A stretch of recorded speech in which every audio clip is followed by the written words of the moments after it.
Em 1947, uma expedição liderada pelo paleontólogo Edwin Colbert ao centro-norte do Novo México, Estados Unidos, seu assistente de campo George Whittaker fez uma descoberta incrível. Ele se deparou com um cemitério do pequeno terópode Celophysis, na formação Chinle, datada do Triássico Superior, perto do Rancho Fantasma.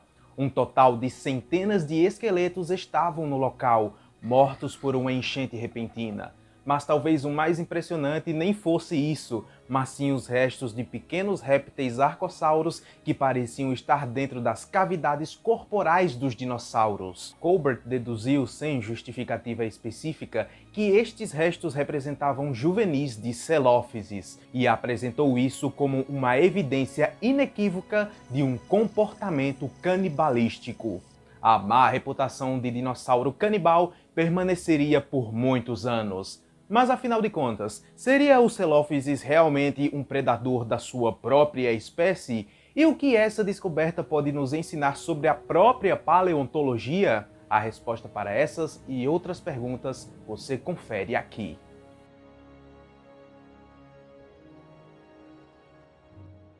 Quando os fósseis foram examinados pela primeira vez, dois adultos com restos de jovens em seu interior, a conclusão parecia óbvia. O Celophysis era canibal.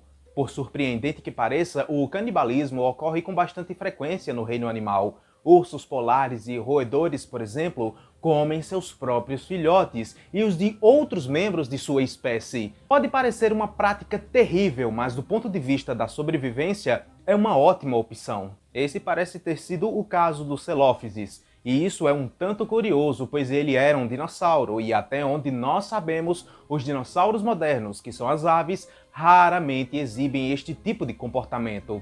Então, saber se o Celophysis era um canibal vai nos ajudar a entender melhor a relação entre dinossauros avianos e não avianos. Quando Colbert analisou aqueles dois adultos do Novo México, pensou ter encontrado evidências sólidas desse comportamento. Por exemplo, um dos dinossauros que ele encontrou foi preservado deitado sobre o lado direito, e sob as costelas do flanco esquerdo da criatura, Colbert avistou o osso da perna do que poderia ter sido um Celophysis juvenil. Ele também encontrou algumas vértebras articuladas e alguns ossos fragmentados abaixo dessas costelas.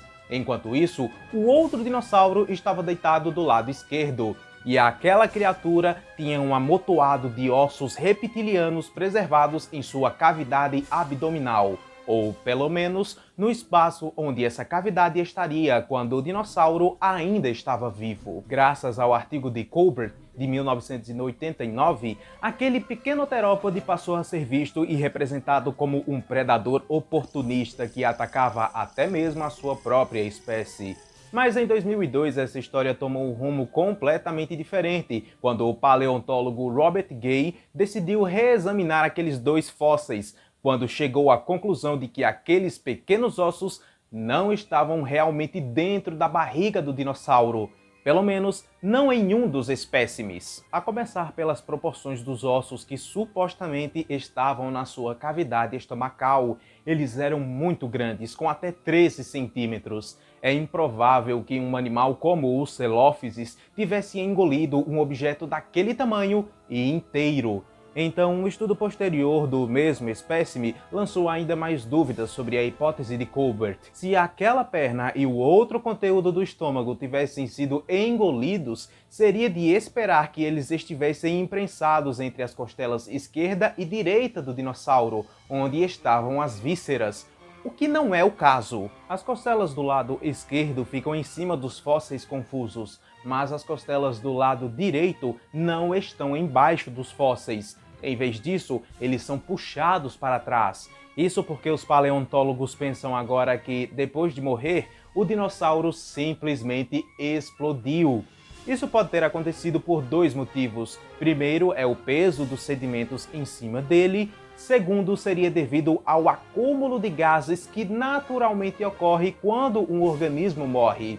Dessa forma, torna-se impossível determinar o que estava em sua barriga. Mas e o segundo espécime? Bom, um ótimo ponto a se perceber é que as suas costelas estão intactas e a gastralha também, que é um osso encontrado tipicamente nos répteis, vivos ou extintos, e que revestem a barriga desses animais. Além disso, as costelas esquerda e direita envolveram pelo menos alguns dos ossos dentro da cavidade abdominal. Isso significa que os ossos encontrados entre as costelas eram realmente dos animais que ele comeu em vida. No entanto, ao analisar mais de perto o segundo espécime, nenhum fóssil pertencente a um jovem Celophysis foi encontrado. Alguns deles eram, na verdade, do pequeno crocodilomorfo Spherosuchus. Então parecia que este dinossauro tinha comido outros répteis antes de morrer, mas não havia nenhuma evidência de que ele praticasse canibalismo.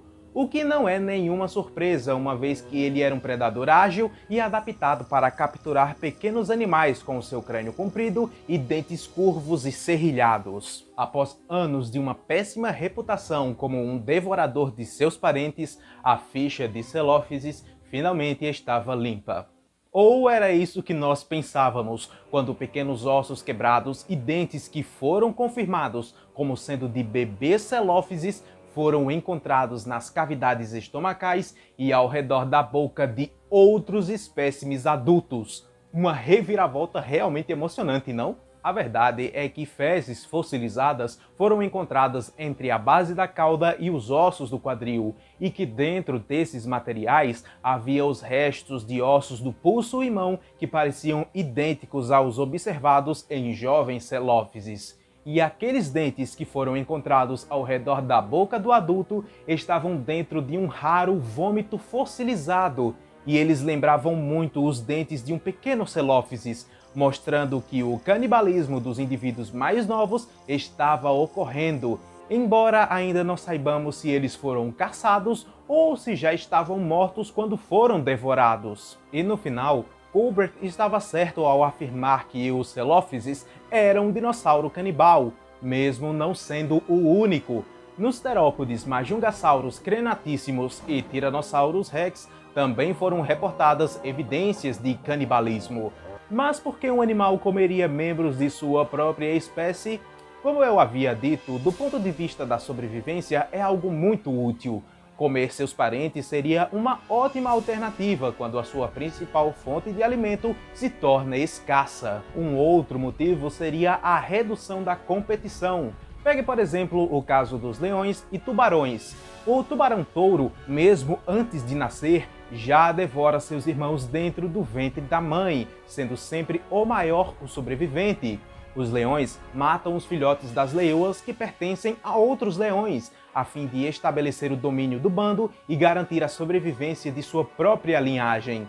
É muito provável que os dinossauros cumprissem alguns desses critérios e além, mas no geral, o longo debate sobre o canibalismo do Celophysis nos ajuda a ter uma percepção melhor da própria ciência, pois com um bom trabalho de investigação e uma mente aberta para repensar as nossas suposições, podemos melhorar a leitura das estranhas pistas que encontramos no registro fóssil e aperfeiçoar a nossa compreensão até mesmo sobre seres que já não existem mais.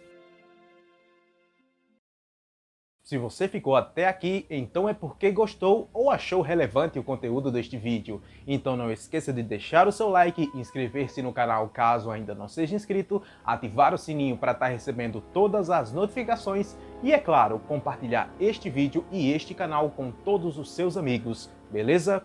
Mas é isso, muito obrigado e que a força esteja com vocês. Tchau!